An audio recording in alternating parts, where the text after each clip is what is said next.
Extra Bases is on the road. Jason Bristol, Jeremy Booth here in West Palm Beach. Day one of Astros spring training. Jeremy, your initial reaction on what we saw day one here from the Astros? You know, you got to get in shape to get to camp. You know, it's what it kind of felt like when you walk in and people are just getting reacclimated to the environment. You know, this is a veteran group for many ways, whether it's been with the Astros or not. And the preparation part is something that, you know, while a different environment, there's no doubt about that, they still should have a handle on what to do. So it's settled in with that pretty much being the norm. There were a lot of questions that were somewhat answered today. Back end of the bullpen, top of the rotation, and then the newest arm, that being Tatsuya Imai. Let's start with Josh Hader. Yeah. Josh Hader suffered a little bit of a setback, if you will, during his recovery process, or at least his ramp up, I should say, for this season. Let's first hear what Joe Espada had to say about Josh Hader, and then we will talk about what Josh had to say. I'm going to start with a couple of things. Number one, we're going to start on Josh Hader. Josh had a really good offseason. Had three really good bullpens, and leading into his fourth one during his throwing program, he stopped his throwing because arm soreness. We immediately went and got some imaging, and there was some inflammation on his bicep tendon. So he has not been throwing for, I want to say, 10, 11 days, and he will start getting back on his throwing program again today. Yeah, so I was going into my fourth bullpen, and for me, when I was throwing catch play, I just threw a changeup, kind of grabbed on me, so then kept going on. Then the next day, felt it again on a changeup. So following that, tried to do it without throwing the changeup, and then the more intense I got, felt it again. So the bicep kind of got inflamed, so then I took about 10 days off and started just letting that heal a little bit, and now we're here today, and today was the first day of catch play, which was pretty good. So like I said, a little setback, but nothing too concerning for me, and yeah, so just building back up now and just get ready for the season. What are you going to do now? Just kind of relax, wait, see how it unfolds? I mean, it's just back to normal, just building back up. So, I mean, I was at the point where I was throwing bullpens. I was up, you know, in 85, and you know, felt really good. So I think it's more so just getting back to that, just building the arm back up since I had 10 days off. So I would say we're probably a few weeks behind right now on just getting that arm back to where we need it to be. I understand it's the first workout, but have you given yourself a time frame as to whether you think you'd be ready for opening day? No, right now I'm just taking it week by week and just seeing how I'm progressing with that. For me, it's more of just like seeing how my body responds on everything, because if I start setting a table, I don't want to get to the point where I'm going to be rushing and then something long-term happens, which I don't think it will, but you know, sometimes you got to be cautious with that. But for right now, it's just building back up to where we need to be.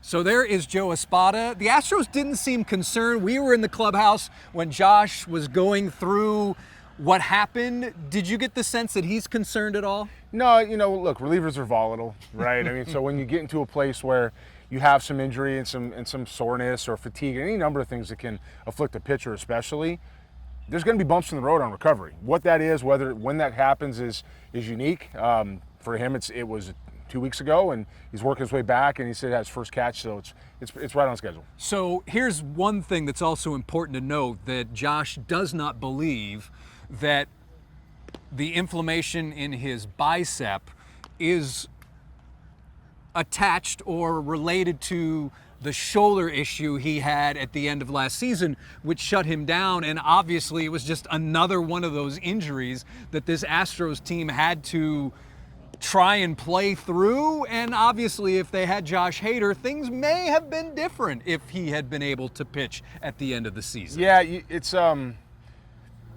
first thing they're going to check is what's related to what, right? Was there stress somewhere else because of initial injury? What's the core root of the problem? Even the shoulder injury he went down with. So if he has that information he's comfortable with, you got to trust it. It's not something that he's going to hide at this point in time. He didn't pitch at the end of the year, and he's working his way back now. And seems to be pretty much on schedule and comfortable with that is where he should be. All right, so now let's hear from Joe Espada. Here's what Joe Espada had to say to reporters this morning, Wednesday morning, day one here in West Palm Beach.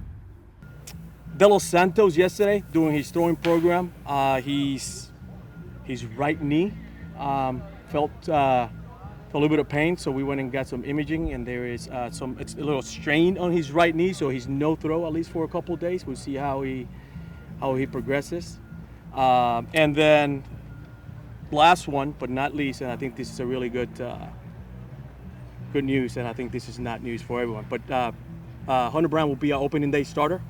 I had a conversation with him on Monday, and I did not want to wait. I really been wanting to tell him for the last couple of weeks, even when he was going to Diking, and but I think he's earned this. It's been a pleasure to watch him develop into one of the best pitchers in the major leagues, and he's definitely our leader.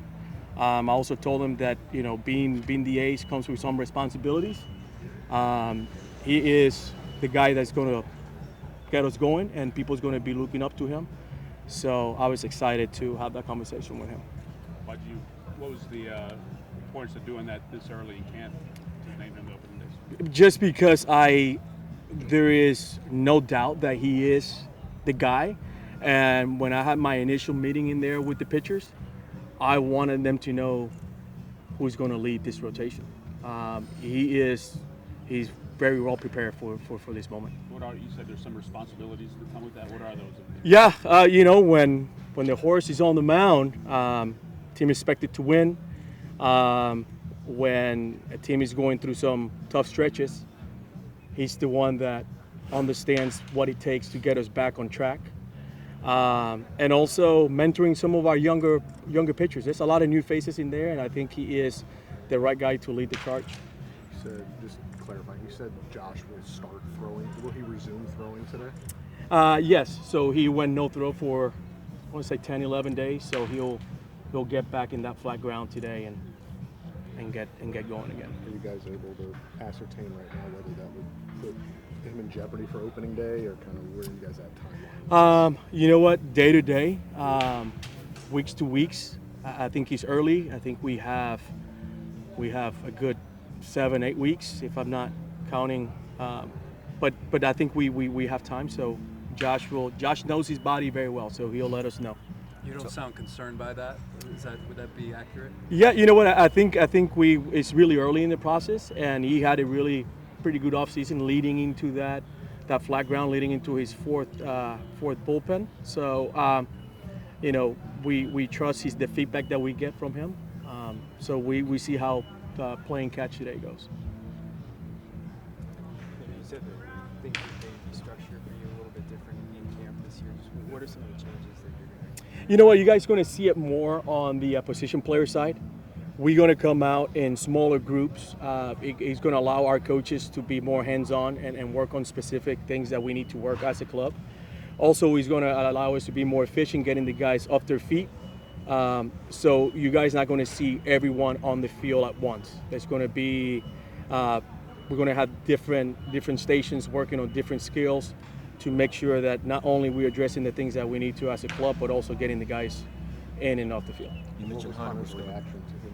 You named him the opening day starter. Yeah, thank you for asking, because I think he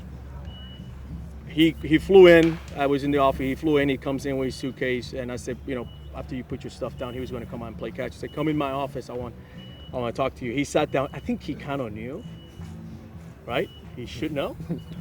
But his reaction was genuine, and he was very excited.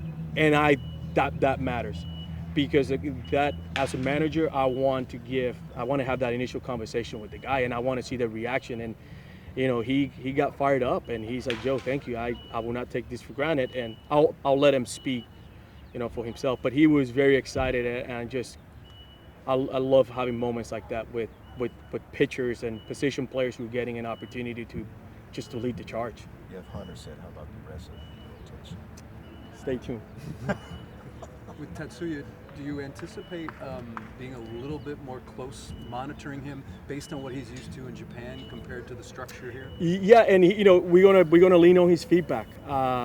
He is going to throw today off the mound. We want to see what does that look like, how many pitches is going to require him for him just to, get ready. And we're going to lean on him. We have some ideas. We have a plan in place, but his feedback is very important. Just to get him going here. Where's Javier at? Just coming in camp. How was his? How was his offseason? Yeah, his last bullpen, he threw around 50 pitches in the DR, so he is in a really good place. He's here. I just saw him in the weight room. He looks great. He's in a really good spot. You gave us a message a couple of times that we've talked to you. Was your message what you told about the upcoming season? Sorry, Brian. Was it basically the same to what you said in your team meeting? Or? Well, it wasn't much of a team meeting today. We'll leave that one for Monday. Sure. My message to the guys is allow us to put 25 behind us, and it's a new year. But I want the players to also know that there's some things that you bring to 26 from 25, which is things that we learn. And one thing I learned about that group is that there's no better pitching staff in baseball than the Houston Astros. I trust those guys. I believe those guys. I lean on those guys heavily last year. And for the new faces, I want them to know that they belong in that clubhouse. And we are excited to have all of them. The news you just gave us on Hader and Dos Santos, how much does it help that you guys fortified the staff so much this offseason? And do you feel more equipped to maybe cover these injuries than you did at points last year? Yeah, obviously you never want to hear any injuries to any of your players. But we went out and we reinforced our pitching staff just so we can endure and be in a position to anytime any of our pitchers will go down for a period of time, that we have enough quality of pitching, and we did that. What was your trip to Mobile like? It was great, thank you. Did Mobile and then did Pensacola. Got a time to hang out with the Pelican folks and Carlos Mendoza, and it's good to always go back to where everything started and share some time with the fans. I feel like since Cora got asked this, we should ask you, what did you think of the Super Bowl halftime show? Oh man, thank you for asking. I should have started with that. That was phenomenal. Pat Bunny can really throw a show. I watched from the beginning till the end, and I've watched it a few more times afterwards. It was a great show.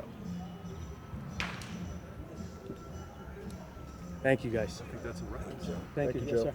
Yeah. Sorry, I forgot. Okay. So Yanier Diaz, during winter ball, he slid in second base, and his left foot just kind of got caught underneath him, and there was a left foot sprain. He's doing fine. Sorry that I forgot to mention, but I did want to mention that. He is doing all field activities. What we are doing with him is just progressing his running.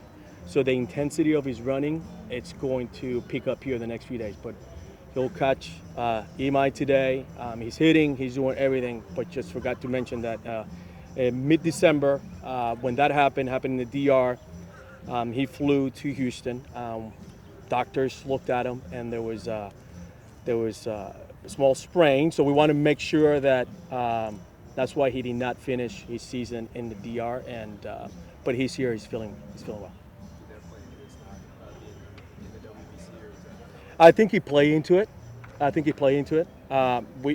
When it happened, we just wanted to make sure that this is not what's going to extend into any longer. So we took the measures just to get him back on the field and get him going again. Another piece of news was Hunter Brown being named the opening day starter. It was interesting that Joe went ahead right away and named him the opening day starter. What is your thoughts on this process and the thinking of the Astros to name Hunter Brown numero uno right away? Well, I give Joe some credit for that because, and the front office as a whole, that's obviously a collaborative decision, but I give them some credit because lots of times you go into camp and you know who your number one guy is going to be, and you just wait till the last second for no reason whatsoever. Hunter Brown's our ace. He's our number one guy. He's turned himself into an imposing figure on the mound. He executes, he delivers. It's tough velocity. It's a plus feel for the sinker has refined some things, and so he's the number one guy. It's just what it is.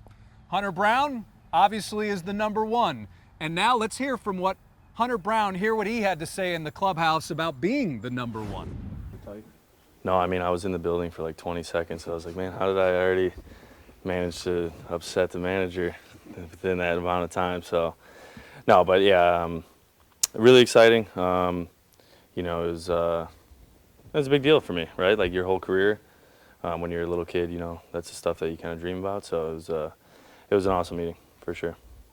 Does it matter to you that it comes now instead of the news that later in spring training in terms of preparation? Does it matter? No, I mean, it just gives you a better idea of like, all right, you know, that's the date that you got to be ready to go, rather than, you know, in years past, not sure if, you know, which game of the season you're starting until the end. But, you know, so I definitely think it just helps you lay it out a little bit better. Did you think or suspect that you might be the day one starter? You know, I don't think you come in with any expectations, but I think based on the way that I prepare and, you know, obviously my ability, you know, I was hoping for it for sure. Jim said he wanted. So there's Hunter Brown, and now the new guy. Obviously, a lot of attention is being paid to Tatsuya Imai, the new pitcher from Japan. Here's some video of Imai going through his warm-ups and then his bullpen.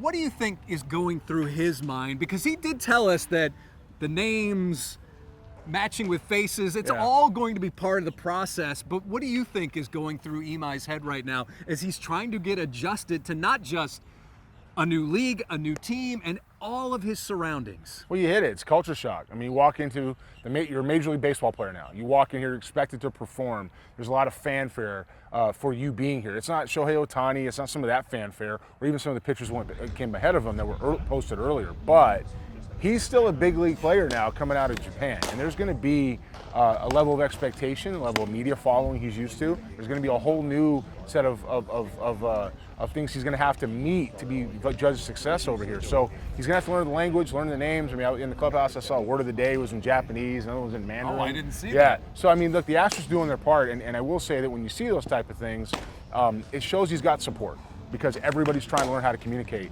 which is exactly how a clubhouse should work. So. Look, he was overwhelmed. I mean, he was, to me, overwhelmed. He was scattered with what he did. He was a little bit, the right way to say it was swimming in his foundation as opposed to being, you know, centered and comfortable. But that's expected as well. How he responds to that over time will dictate what kind of role he's going to play. I don't think they know yet.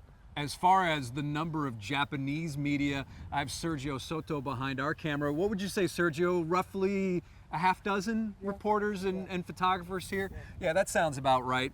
As for Tatsuya Imai, he is now getting acclimated. Another guy who is likely getting acclimated again because he came out like a rocket ship last spring was Cam Smith. But then we saw him hit the rookie wall. What do you expect from Cam Smith, and what did you see? Because Cam Smith is one of the guys who has reported early here to West Palm. You know, well, Cam lives in Florida, so getting over here is probably not that big of a deal as far as when he's going to be around. I will say this: I'll need a reminder on Cam Smith's development arc and arrival to the big leagues. It was less than a year. There wasn't a whole lot of time, so he's learning at the big league level. And for what he did with very limited minor league time and coming straight out of college, it was pretty impressive, right, as a whole. Now, year two, doesn't matter. We talked about Jeremy Payne in year one and coming back in year two. We've talked about the year two type of deal. What I saw out of Cam Smith today was a more concerted effort to stay behind the baseball. And he was doing something in batting practice where he was stepping back before the pitch is on the way and then arriving behind the baseball to make sure he had better contact in the middle of the field, which keeps him off his front side. Now, technically, what that means is he's able to see the ball longer, he's able to use more power, use his lower half, and become more of the profile corner defender or offensive bat rather than they think he's going to be. Cam Smith has what we call dead hands. Dead hands means they don't load. They kind of sit right in here and they're quiet. So when you have that type of start, you have to generate your power and your momentum somewhere else, and so that's what he was doing today. It's going to be a work in progress because it's been so long he's been doing it the one way, but it was better to see him approaching it, and they recognize it, and he's attacking it. We also heard from GM Dana Brown on day one. Big topic of conversation is the trade talk, Isaac Paredes, the surplus of infielders. Here's a taste of what Dana had to say.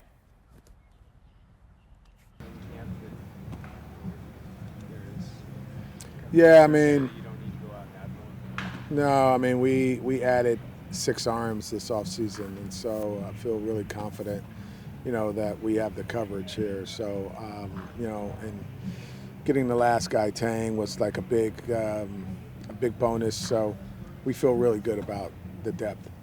How was Hader's recovery from his injury last year, and just in getting built up this year? I mean, you guys obviously were 100% confident that was all behind him, as he got ready to ramp up this year. Yeah, I mean, I think he's going to be fine. I think the big thing is he feels really good, and so, and at the end of the day, he was building up, and this is expected. Like, you're going to get soreness when you're coming off an injury. You're definitely going to get soreness. So, I feel confident that he's going to be all right, mainly because he feels really good right now. Feeling good about Diaz being able to get back. Yeah, I mean, Diaz, he hurt his foot on the slide. So I saw him yesterday take good BP, driving the ball over the fence. He looks totally normal. It's like a modified running program right now, but everything else in terms of swinging the bat and throwing, he's fine. So I would expect that he's going to be fine. How would you describe the volume of interest coming to you just from other teams in terms of maybe some guys on your big league roster, and how would you characterize the tenor of trade talks right now? Yeah, I mean, I think trade talks have slowed down quite a bit. And, we have some really good players, so there's always interest in our roster. I think right now our roster is really good, and we're set to win, and our guys are really focused. They were dedicated in getting down here, and we have some position players that are in here early, which is really exciting. And so I think the talks in general, though, have slowed. Does that make it more likely, do you think, that your full infield group will be here in camp?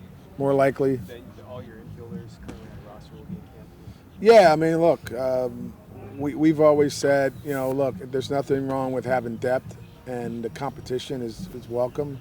And so, we anticipate that all these guys will be here shortly. So we're ready to go, and we welcome the depth and we welcome the competition. If you were to do something, I get it takes 2 teams to tango, but would you preferably like to get it done before the full squad gets here, just to kind of avoid that distraction? Well, look, with trades, you just never know. Other teams are having conversations, and I've seen it where, a trade could come together within 12 hours. And then I've also seen where it takes, 6 weeks. So, it's so unpredictable. But look, I mean, if we feel like, we can make a move that's going to increase and make the team better, then we'll consider that. Yeah, I feel really good about our team. Look, our rotation's totally intact. We have very good competition in our infield with some veteran players. The outfield, we feel like we're a little young, but ultimately we're looking for some of those guys to make a jump, whether it's Cam Smith or Cole. So at the end of the day, we feel really good about our roster. Our bullpen is really good. So we're locked in. This team's built to win. And we have talked about it previously that you believe that the Astros can make this work with Christian Walker, Jose Altuve, Jeremy Pena, Isaac Paredes, and Carlos Correa all in the same infield.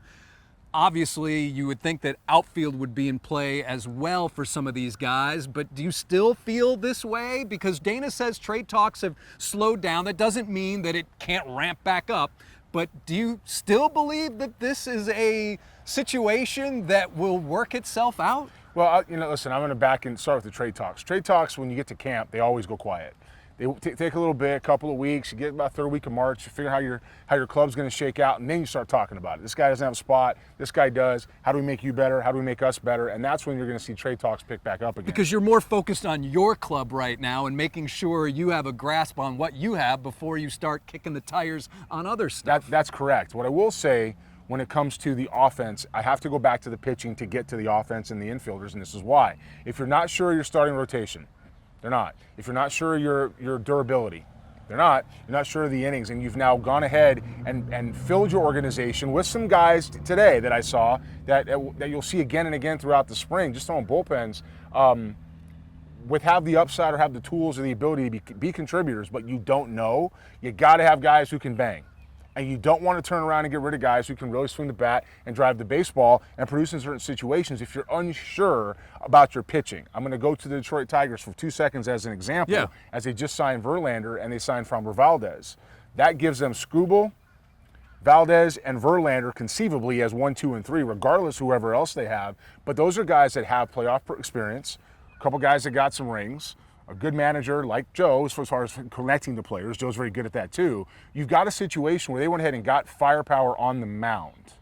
It gives them some room to do other things, okay? The Astros aren't sure yet. They have to go back to the offense. So with that in mind, you look around the injury history. You got Jose Altuve, who's getting older, who's tried to play left field, didn't work. He's going to go back to second base. You've got a guy like Yordan Alvarez, who we've talked about repeatedly for years, should never see what the defensive part of the field looks like. It's left-hand hitter, it's around the bases and back to the dugout. That's it. You've got guys like Correa who are getting older that have had issues with health. And you've got guys who can play every day, like a Pena and a Walker, who, yes, he's had injuries, but still put up 27 last year when you're looking at 30.